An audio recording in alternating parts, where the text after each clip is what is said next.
All to play for, as they say, but clear results and clear things to read from that. Let's bring in for analysis Ian Reifowitz, who's Professor of Historical Studies at the State University of New York. Thank you, sir, for being with us.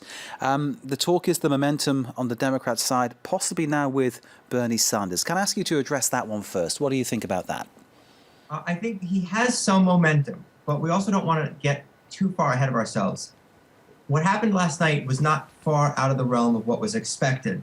Whether or not Hillary Clinton won Iowa by 1, 2, 3 points or by 0.2 of a point, the vote in Iowa was basically expected to be very close. Senator Sanders' best states are going to be states where the Democratic electorate is very liberal and also very white, at least at this point. Iowa, New Hampshire, and Vermont are the 3 best states that Bernie Sanders has in terms of the demographics of his support. So the fact that he was able to bring Hillary Clinton to a virtual tie in Iowa, on the one hand, is good news. On the other hand, it may not be good enough news. Iowa is a state he really would have needed to win in order to have a chance to come close to winning in some of the other states that have higher percentages of the population that are African American or Latino, where Senator Clinton's strength is much stronger.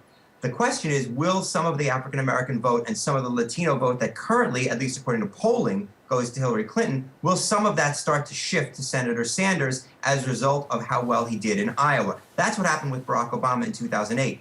Throughout the fall of 2007, Hillary Clinton was beating Barack Obama among African-American voters. The instant Barack Obama won Iowa, the African-American vote African-American voters, sensing that he had actually a chance to win, began to shift in his direction. Will that happen for Senator Sanders? I doubt it will happen to the same degree that it happened for Barack Obama. It could happen, but he has to win New Hampshire decisively, and then his real tests will come in South Carolina and Nevada. If he can win Black and Hispanic voters there, then we can talk about him having a chance to win the nomination. Until then, it's still Hillary Clinton's race to lose. You've had a long night like everybody else has, observing what's going on. I forgive you a slip. No problem with that at all, sir. Can I ask you about the Republicans? Obviously, the defeat of Donald Trump wasn't what most people expected. That really was a surprise. I think without spending too much time looking backwards, it may well have been a mistake for Trump to skip the Iowa debate that he skipped last week.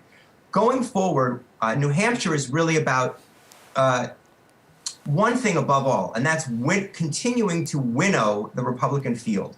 We know that Marco Rubio is going to be strong enough coming out of New Hampshire to maintain his position as one of the leaders in the quote-unquote establishment lane of the Republican race. The question is, will he be alone in that lane? There are 3 other candidates potentially who can join him in that lane. You have John Kasich of Ohio, you have Jeb Bush of Florida, and you have Chris Christie of New Jersey.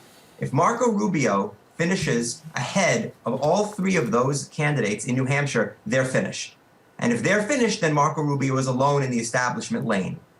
However, if one of those 3 can beat Rubio in New Hampshire, even if that means beating Rubio by finishing 3rd and forcing Rubio to 4th, that's a major accomplishment, and it keeps whichever of those candidates does so alive going forward. What Rubio needs is to knock out everybody else who's not named Trump or Cruz. When he can do that, if he can do that, and it's Trump, Cruz, Rubio, then you'll know.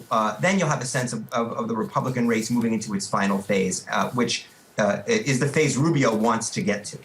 Ian Reifowitz, thank you, sir, very much indeed. You've made it sound like there is all to play for, even more. That smile tells a story. Thank you, sir. Man who enjoys his politics and enjoys explaining it to us. We're grateful for your presence. Thank you, sir, very much indeed. Ian Reifowitz there, joining us there from New York.